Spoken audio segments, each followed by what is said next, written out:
I Believe God, by J T Mawson. Acts 27. 276 souls on board a doomed vessel, and every one of them hopeless and panic-stricken but Paul. What was it that made him the one man in that crowd that could impart comfort to it?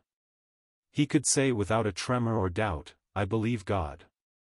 It was this that sustained him and made him superior to the terror of the storm. He could say more than that, he spoke of God, whose I am, and whom I serve.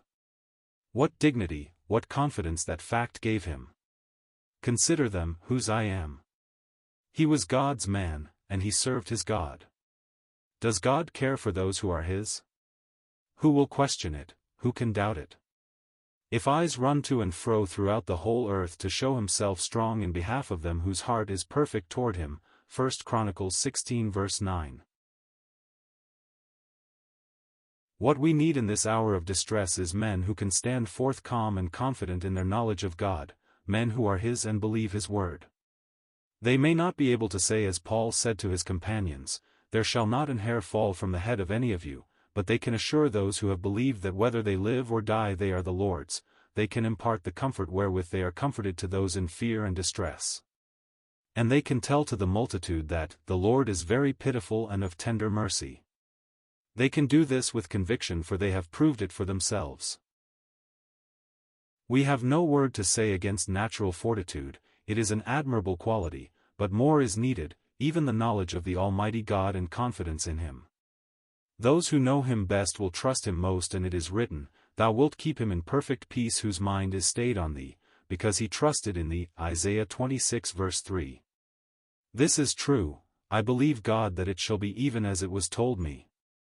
It has been the blessed experience of the servants of God in the storms of the past, it is being surely proved by many of them in the present distress, and it will still be proved until days of strife on earth end in universal peace under the righteous scepter of him whose right it is to rule.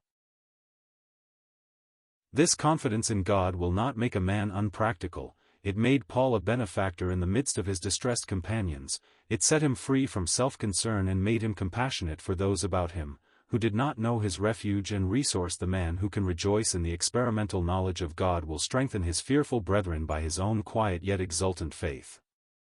He will be able to say to them confidently and effectively, "Wait on the Lord, be of good courage, and he shall strengthen thine heart."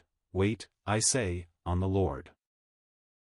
May God give us men of this stamp today for his people's good, and for the blessing of the distressed multitude. As the mountains are round about Jerusalem, so the Lord is round about his people from henceforth and forever. Psalm 125. He is nearer to them than danger and war and suffering and death.